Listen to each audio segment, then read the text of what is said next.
What's up, everybody? We recently partnered up with the great people over at Glowrium to check out their indoor LED grow lights.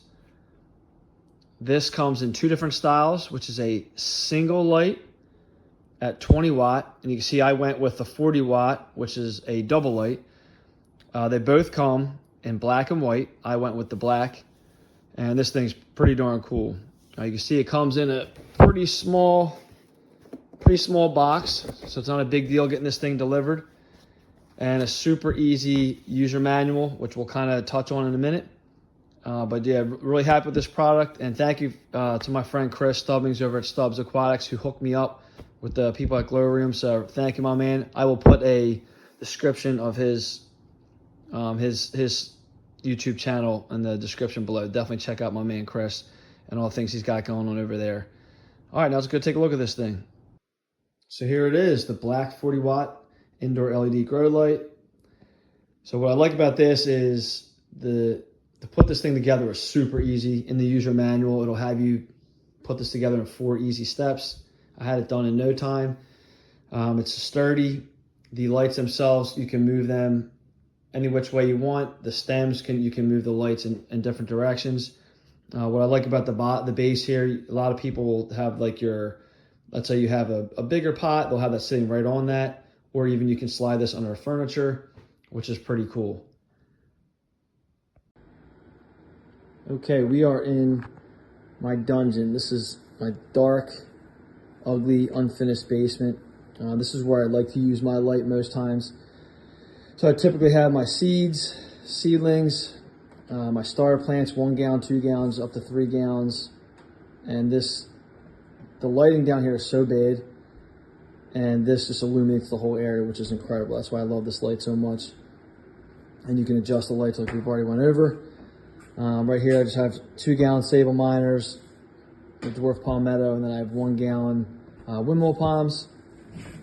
And over here, I have just various like hibiscus seeds and pawpaw seeds and a few other things. So I really get a lot of use out of this light down here. And I know it's not a sexy setup that I have, but this is, I mean, the real star of the show is the light, and it just does such a great job. So this is how I use it, and I'm probably going to get some more lights for upstairs just because they work so well. The light itself is awesome, and I just can't thank these guys enough. All right, back upstairs. Moving on to the remote system, we have 4 different buttons here. We're going to start from the bottom up. So the first one is on off. I should not have to explain anymore. It's on off. All right, moving on. We have the timer. What's really cool about this timer system is, let's say you set one of the 3 different time settings here at, let's say 7 a.m. That's when the clock starts. All right. So let's say it's 7 a.m. We hit it once. You can see how it highlights the 3 hour. It'll start from there, turn off, and then the next day at 7 a.m. it'll turn on again for 3 hours, or whatever setting you want. One more click gives you 9 hours, and then lastly 12 hours. I usually do 9 or 12 hours depending on what I'm trying to do.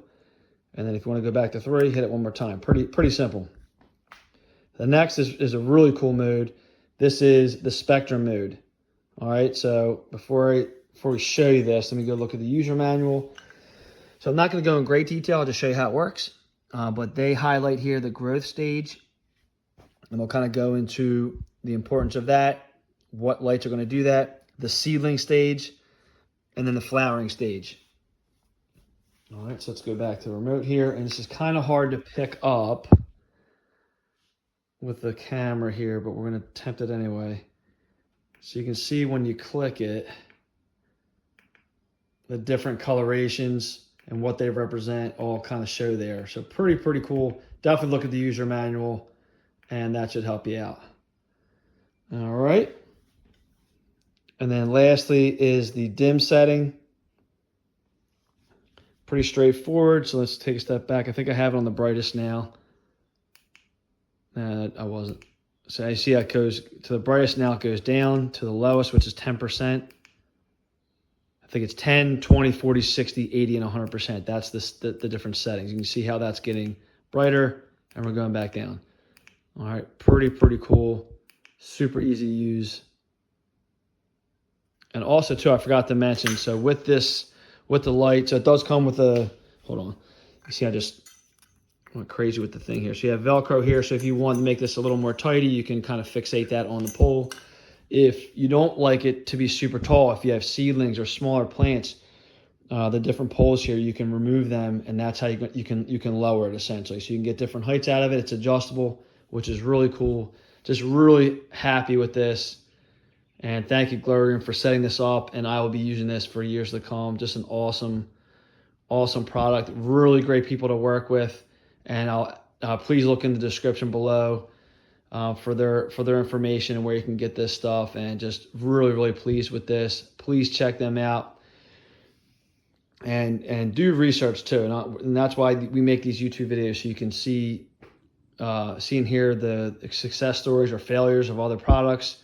Like I said, I've had multiple cheap indoor grow lights I've got on Amazon and eBay, and I haven't been happy with all of them. They've either stopped working or the timer stopped working, but the on-off button worked, and I'm not going to go downstairs or upstairs, wherever your plants are, and hit on and off every day. So I'd rather do the timer. It just works better for me. And I can tell you, I've had this for maybe a month or so now. I'm just really pleased with it. It works great. And please check them out. Highly recommend them. A+. Thank you, Glowrium. You're the best.